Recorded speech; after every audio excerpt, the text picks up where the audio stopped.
तो Hi Samriddhi, Hi, ma'am. Good morning, ma'am. Good morning, sir. Sir. please tell us about yourself. Ma'am, my name is Samriddhi Talwar. I am from Delhi.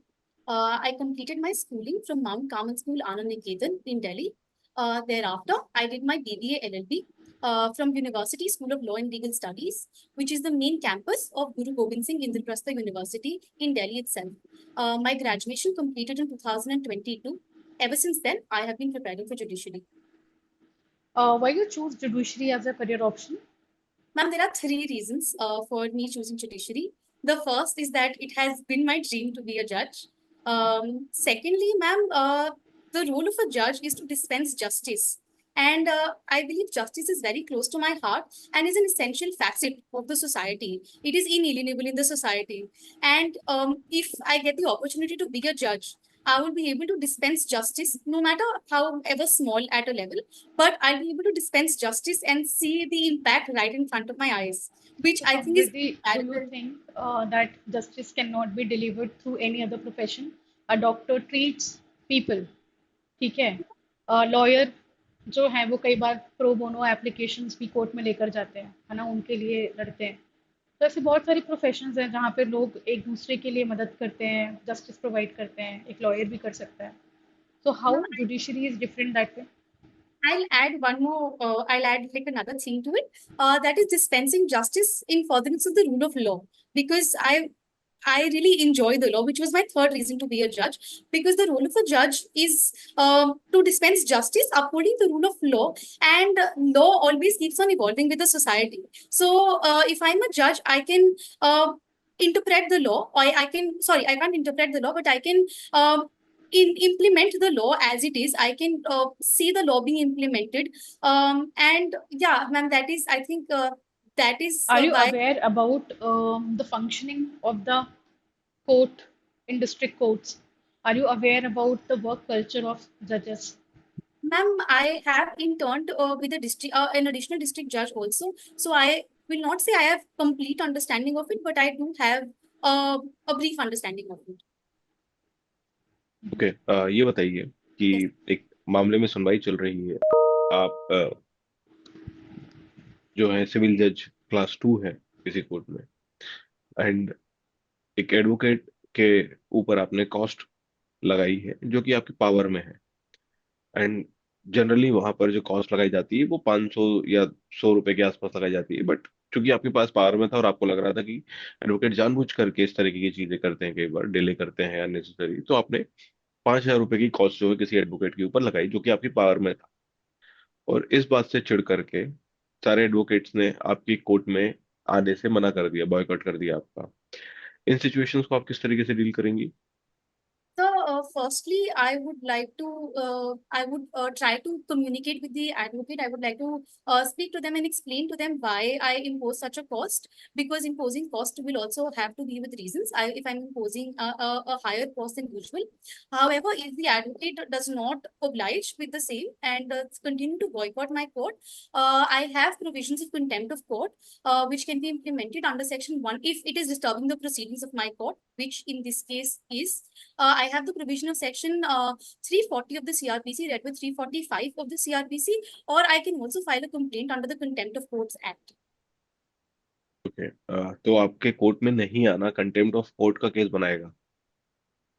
Sir, अगर क्योंकि इससे मेरे court का dignity कम होगा, तो since contempt of court में किसी भी तरीके से डिग्निटी ऑफ द कोर्ट कम हो रहा है, तो वो भी आएगा।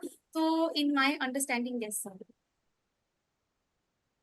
चलिए, आपका कोई फेवरेट सब्जेक्ट है समृद्धि? Sir, I have prepared all my subjects, but I enjoy Indian Evidence Act quite a lot. Okay, चलिए, ये बताइए कि अगर आप एक जज हैं किसी कोर्ट में, एंड आपकी कोर्ट के सामने किसी अक्यूज्ड का जब ट्रायल चल रहा होता है तो अक्यूज्ड एक पुलिस ऑफिसर के ऊपर शूट कर देता है, क्या आप विटनेस बन सकते हैं इस केस में, या आपको विटनेस कॉल करने के लिए आपके जो भी डिस्ट्रिक्ट जज हैं उनकी परमिशन लगेगी? सर नहीं सर, इसमें डिस्ट्रिक्ट जज की परमिशन नहीं लगेगी। ऑल्दो जजेस and magistrates have privileges of ये कम्युनिकेशन, उनको विटनेस की तरह बुलाया नहीं जाता है। पर इसमें एक्सेप्शंस होते हैं। एक होता है कि अगर कोई सुपीरियर ऑफिसर बुला रहा है, या दूसरा होता है कि अगर उनके सामने ही कोई ऑफेंस हुआ है उनकी कोर्ट के प्रोसीडिंग्स के दौरान, तो उनको उसके लिए परमिशन की आवश्यकता नहीं है, वो ऐसे ही उनको बुलाया जा सकता है। 91 and 92 of Indian Evidence act किस चीज के बारे में बात करते हैं? तो ये बेस्ट एविडेंस रूल के बारे में बात करता है। 91 कहता है कि अगर कोई भी कॉन्ट्रैक्ट ग्रांट का डिस्पोजिशन है जो कि राइटिंग में है या रिड्यूस इनटू राइटिंग है, तो उसको प्रूव करने के लिए वो डॉक्यूमेंट ही आ सकता है, और कोई सेकेंडरी एविडेंस नहीं आएगा until and unless it is permitted by the law, या और कोई ओरल एविडेंस नहीं आएगा। वेरएज 92 इसको इलेबोरेट करता है और कहता है कि अगर 91 में कोई भी डॉक्यूमेंट प्रूव कर दिया गया है, तो उसके एडिशन, सब्ट्रैक्शन, कॉन्ट्रडिक्शन या वेरिएशन के लिए भी कोई भी ओरल एविडेंस परमिट नहीं किया जाएगा। और इसके एक्सेप्शंस भी 92 में दिए हुए हैं। 91 की कुछ एक्सेप्शंस है क्या? सर 91 में दो एक्सेप्शंस दिए गए हैं। एक है कि अगर कोई पब्लिक ऑफिसर है जिनको अपॉइंट किया गया था और वो अपना ऑफिस संभाल चुके हैं, तो फिर उनका डॉक्यूमेंट्री प्रूफ ऑफ अपॉइंटिंग दिखाना जरूरी नहीं है। और दूसरा है कि विल को प्रोबेट से भी प्रूफ किया जा सकता है, उसमें आपको ओरिजिनल विल लाने की आवश्यकता नहीं है अगर प्रोबेट से विल प्रूफ हो चुकी है। What do you mean bye police officer in section 25 and 26 of Indian Evidence act? So, police officer in 25 and 26 of Indian Evidence Act has a very wide ambit. ये इसमें कोई भी ऐसा officer आ सकता है who has the power to investigate, to arrest and yes sir, ये बहुत सारे केसेस में इस पे इलेबोरेट किया हुआ है। जैसे राजकुमार कारावाल के केस में इसको एक्सप्लेन किया गया था, और इन तूफान सिंह का Toofan Singh case it is also held that NDPS officers will also amount to come in the ambit of police officers. Okay, जो करवल का केस आपने बताया है और तूफान सिंह का केस बताया है, इन दोनों में कुछ अलग अलग बातें की गई थी क्या? सर कारवाल के केस में from my limited knowledge customs officer की बात की गई थी, जिसमें बोला गया था कि कस्टम्स ऑफिसर पुलिस ऑफिसर नहीं माना जाएगा। और तूफान सिंह के केस में एनडीपीएस ऑफिसर को पुलिस ऑफिसर माना गया। ओके, इन्वेस्टिगेशन की पावर अगर किसी भी ऑफिसर के पास है तो वो हमारा पुलिस ऑफिसर होगा। सर ये ठीक। ओके, चलिए, ये बताइए कि अगर एक कोई रिजर्व पुलिस ऑफिसर है तो क्या उसको हम पुलिस ऑफिसर मान सकते हैं? Can you repeat your question please? अगर कोई रिजर्व पुलिस ऑफिसर है, रिजर्व पुलिस फोर्स में है, और अगर वो ड्यूटी में है, उसको ऑफिसर इंचार्ज बनाया जा सकता है बॉम्बे पुलिस एक्ट में, तो क्या वो section 25 26 of Indian Evidence act में पुलिस ऑफिसर माना जा सकता है? Sir, I'm sorry, I'm not aware of the concept of a reserve police officer, so I will not be able to do justice to this question. I apologize. Okay, section 27 क्या बात करता है Indian Evidence act का? तो section 27 एक exception है section 25 और 26 का, जो कहता है कि अगर कोई पुलिस ऑफिसर को या पुलिस कस्टडी में कन्फेशन दिया जाता है, तो सिर्फ उतना ही कन्फेशन प्रूफ हो सकता है या रेलेवेंट हो सकता है ट्रायल में, जितने से कुछ discovery of a new fact हो रहा है। अ, अगर कोई अक्यूज्ड है जो पुलिस कस्टडी में नहीं है, तो उसके द्वारा अगर कोई ऐसी इंफॉर्मेशन दी जाती है जो किसी फैक्ट की डिस्कवरी को लीड कर रहे हैं, तो क्या उसके स्टेटमेंट को प्रूफ किया जा सकता है under section 27? Sir Dyuman Upadhyay के केस में इसको इलेबोरेट किया गया था कि अगर एक बार भी वो कस्टडी में आ चुका है, मतलब वो पुलिस के, sorry for the lack of a better word, radar पर है, बट तो इसीलिए हाँ उसको हम कंस्ट्रक्टेड कस्टडी मानेंगे। तो इसीलिए हाँ सर, उसका भी कन्फेशन अगर वो माना जाए। What do you mean bye custody? Sir custody is जब आपका फिजिकल कंट्रोल, आपका फिजिकल और आपका मूवमेंट का कंट्रोल किसी के पास है। इस केस में पुलिस ऑफिसर के पास है। तो सेक्शन 27 आर्टिकल 14 का वॉल्यूशन करता है या नहीं करता है? अगर नहीं करता है तो क्यों नहीं करता है, और अगर करता है तो किस ग्राउंड पे करता है? सर नहीं करता है ये। द्युमान उपाध्याय के केस में ही डिस्कस किया गया था कि article section 27 does not violate article 14। That is because हम इंटेलिजिबल डिफरेंशिया कर रहे हैं, हम जो क्लासिफिकेशन कर रहे हैं वो अनरीजनेबल नहीं है। We are only classifying between a person who has been accused and is in custody and another person who is not. Intelligible differentia क्या होता है और सर इस केस में किस तरीके से रेलेवेंट होगा वो? Sir intelligible differentia is a test, एक टेस्ट है जो अभी सर नहीं sorry I am so sorry Anwar Ali Sarkar के केस में दिया गया था।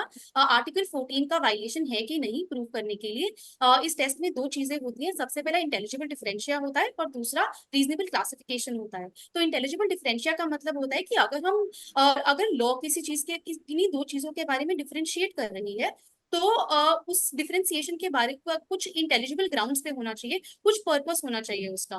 तो इस केस में हम इंटेलिजिबल डिफरेंशिया इसलिए लगा रहे हैं क्योंकि हम ये देख रहे हैं कि अगर कोई पर्सन है जो कस्टडी में या पुलिस वाले को कन्फेशन दे रहा है versus another person who is not in custody and who probably has not committed the offence, तो इस केस में आर्टिकल 14 का चेक करने के लिए हम ये टेस्ट लगाएंगे। What is the intelligible differentia here?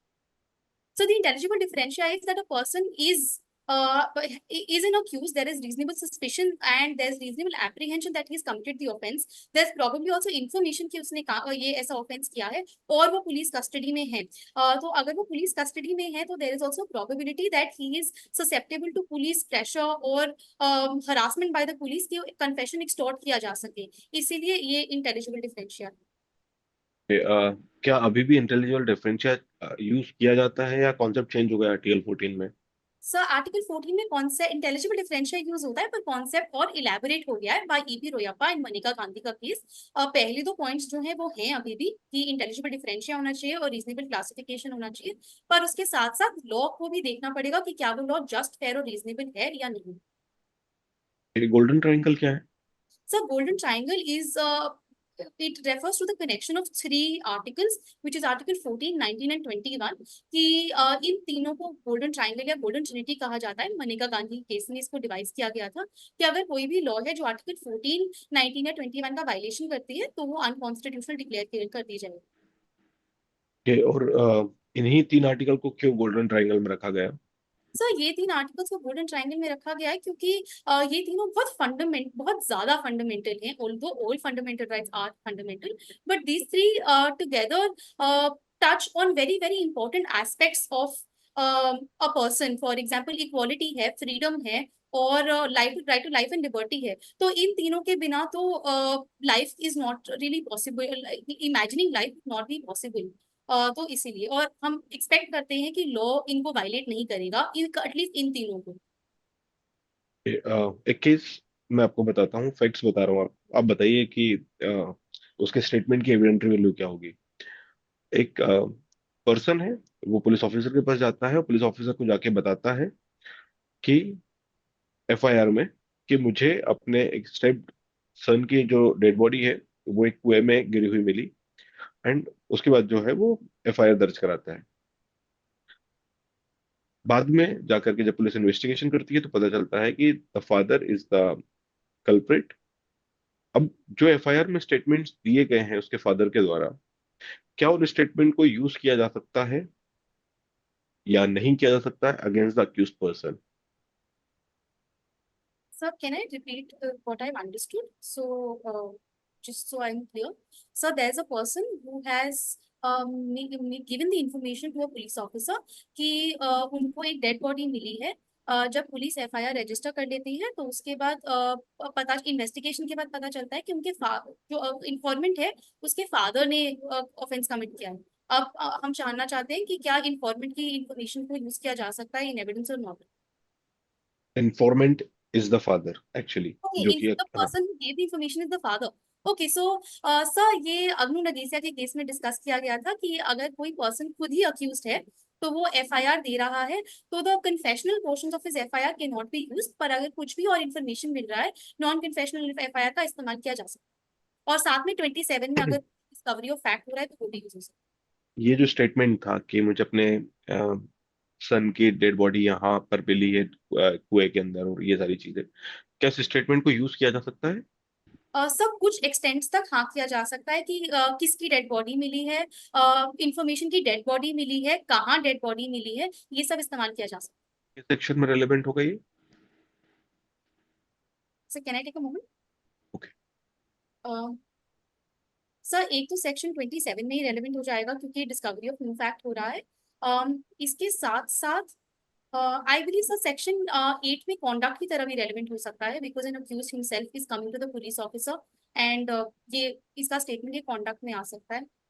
Sir that is all I can think. Admissions के रूप में रेलेवेंट नहीं होंगे? सर एडमिशन के रूप में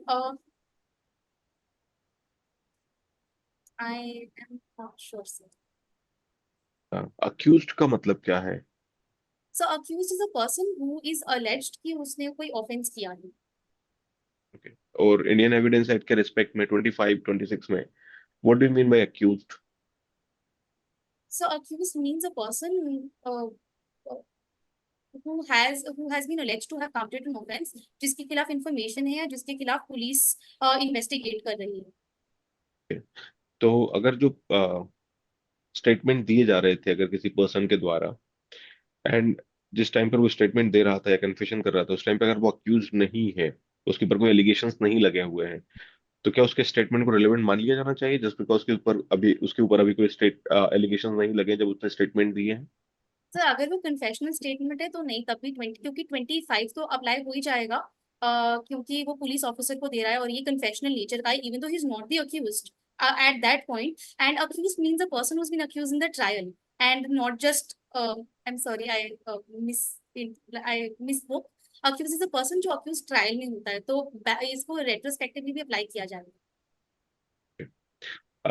आर्टिकल 20 क्लॉज 3 जो है उसमें एनी पर्सन वर्ड यूज किया हुआ है, तो आर्टिकल 20 क्लॉज 3 का प्रोटेक्शन किसको दिया जाता है?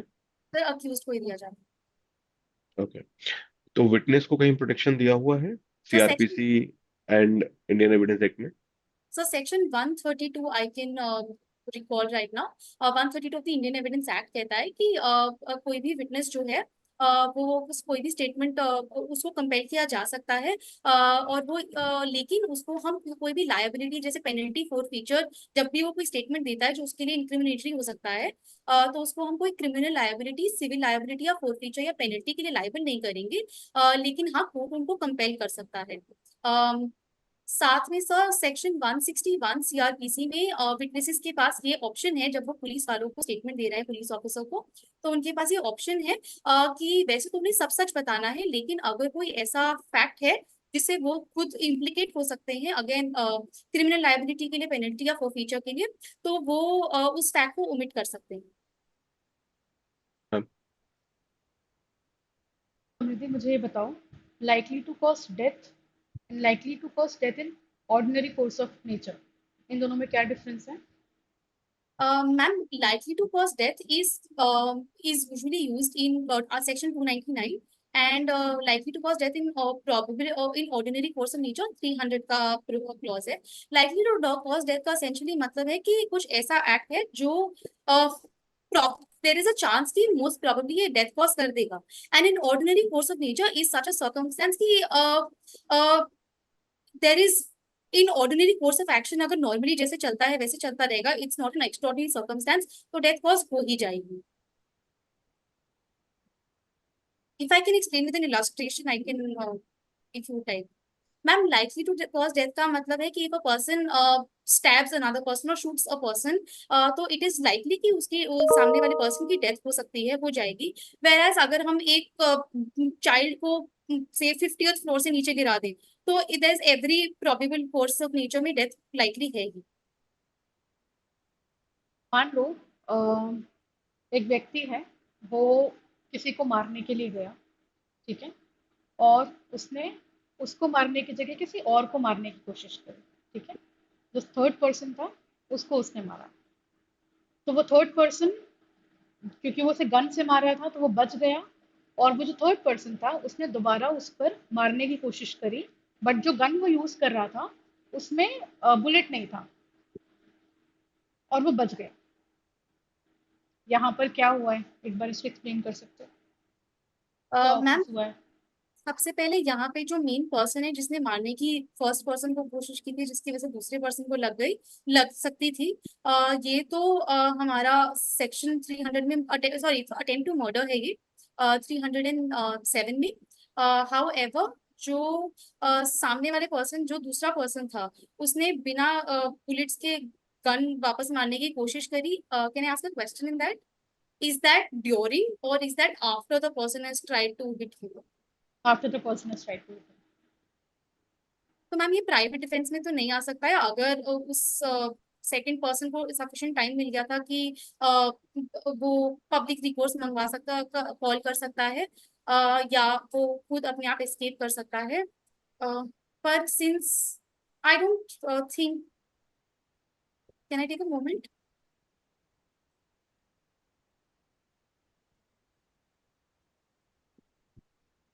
Ma'am, I don't think his act will be any offense. The second person trying to shoot without a gun, because इसमें impossibility का section लग सकता है, क्योंकि गन में bullets ही नहीं थे, तो yes ma'am. मान लो कोई किसी को मारने की कोशिश कर रहा है, मान लो ए वांट्स टू किल बी और वो गन लेकर गया और उसने उस पर शूट किया बट उसमें बुलेट ही नहीं था, तो यहाँ पर क्या होगा? ये कैसा ऑफेंस कराएगा? इम्पॉसिबिलिटी रूल क्या है, अच्छा ये बताओ। मैम इम्पॉसिबिलिटी का रूल ये कहता है कि अगर हम एक्चुअली मैम अटेम्प्ट में आएगा उसका एक्ट भी, इम्पॉसिबिलिटी का रूल ये कहता है कि अगर हम कोई एक्ट कर रहे हैं पर वो एक्ट करना इम्पॉसिबल ही है, तो वो भी अटेम्प्ट की कैटेगरी में आ बट वो सकता हो है, ही नहीं सकता, तो वो अटेम्प्ट कैसे होगा? क्योंकि मैम सामने वाले को रीजनेबल एप्रीहेंशन तो हुआ कि उसको हर्ट कॉज हो सकती है, क्योंकि अगर if somebody is pointing a gun at you, one will not be aware that whether the gun has bullets or not. The apprehension that will be created will be very real. So yes ma'am. अच्छा ये बताओ, कोई accused है और उसका trial चल रहा है कोर्ट में, उसने प्ले ऑफ सेल्फ डिफेंस नहीं लिया ड्यूरिंग द ट्रायल, क्या कोर्ट उसे डायरेक्ट कर सकता है? क्योंकि कोर्ट को फैक्ट से समझ में आ रहा है कि there is a act of private defence जो अक्यूज ने लिया, तो क्या कोर्ट उसे डायरेक्ट कर सकता है in the trial, during the trial, कि वो उसका प्ली ले? Yes ma'am. Court is empowered to do so. कौन से केस में ऐसा बोला था? Ma'am, I can't recall name of the case, but yes, I have read about it. अच्छा, ट्रांसपोजिशन ऑफ पार्टीज क्या होता है under CPC? Ma'am transposition of parties under CPC होता है changing of a party from a plaintiff to a defendant और vice versa. Can you give an example? Ma'am ये interpleader suit में देखा जाता है कि अगर कोर्ट को जब इंटरप्लीडर सूट का प्रोसीजर चल रहा है, तो the person who filed the suit has no interest in the subject matter except to get costs and indemnity for holding the object और थिंग। तो ऐसे केस में कोर्ट या तो इस पर्सन को जिसने फाइल किया है प्लेंटिफ को डिसमिस कर सकता है उसको कॉस्ट वगैरह देके, या फिर कोर्ट किसी एक डिफेंड, और इस केस में भी कोर्ट डिफेंडेंट को ट्रांसपोज कर देता है और प्लेंटिफ बना देता है, या अगर court decides to retain the plaintiff also, then also court transposes the defendant to the plaintiff and then the suit is undertaken. The are you proceeding. Sure interpreter suit is an example of transposition of parties? Yes. 165 section of Indian Evidence Act क्या बोलता है? Ma'am 165 of Indian Evidence Act कहता है कि जज कोई भी question पूछ सकता है किसी भी पार्टी से at any stage of the proceedings in order to ascertain the true facts and in order to ascertain कि क्या एक्चुअली एविडेंस है। However, it also imposes certain caveats on the judge, क्योंकि ये एक adversarial ट्रायल से inquisitorial trial पे एक थोड़ा सा शिफ्ट हो जाता है, तो caveats भी इम्पोज है कि सबसे पहले तो जजमेंट जो आएगा वो सिर्फ फैक्ट्स, उन्हीं फैक्ट्स पे आएगा जो रेलिवेंट है और प्रूव्ड है, और सर्टेन सेक्शंस में जज उन सेक्शंस को वायलेट नहीं कर सकता इंडियन एविडेंस एक्ट के, जैसे सेक्शन 121 से 131। जजेस के द्वारा पूछे गए क्वेश्चंस का क्रॉस एग्जामिनेशन किया जा सकता है? नहीं मैम, ऑर्डिनरीली ऐसे as a matter of right नहीं किया जा सकता है, अगर कोई पार्टी कोर्ट से परमिशन ले तभी किया जा सकता है। कहाँ दिया हुआ ये? मैम आई थिंक सेक्शन 165 में दिया हुआ है। अगर किसी व्यक्ति को बॉम्ब ब्लास्ट की आवाज आती है और वो कोर्ट में जाके उसका टेस्टिमनी देता है, इज इट इनडायरेक्ट एविडेंस और डायरेक्ट एविडेंस? मैम ये डायरेक्ट एविडेंस माना जाएगा because a person who heard it is testifying for the same, तो इस सेक्शन 60 में डायरेक्ट एविडेंस माना जाएगा।